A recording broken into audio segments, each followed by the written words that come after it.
ముఖ్యమంత్రి గారు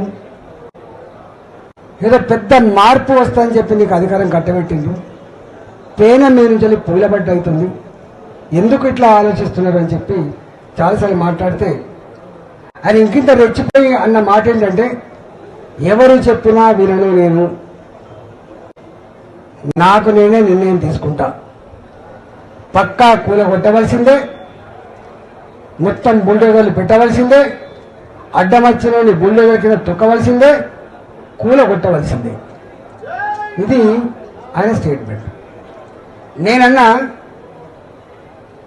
రాజు కూడా మారు వేషంలో అప్పుడప్పుడు ప్రజలు ఏమనుకుంటారో చూసేస్తారు.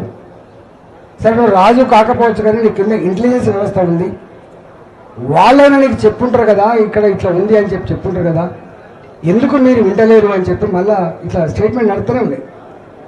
నడిస్తే ఆయన అన్నాడు, మళ్ళీ నేను ఎవరు చెప్పినా వినను అని. నేను అప్పుడు ఒక స్టేట్మెంట్ ఇచ్చిన, ఎవరు చెప్తే వినని వాణ్ణి, ఎవరు చెప్పినా వినని వాణ్ణి ఆయన నాయకుడు అనరు, మనిషి అనరు, సైకో అంటారు అని చెప్పాను. సైకో అంటారు అని చెప్పాను.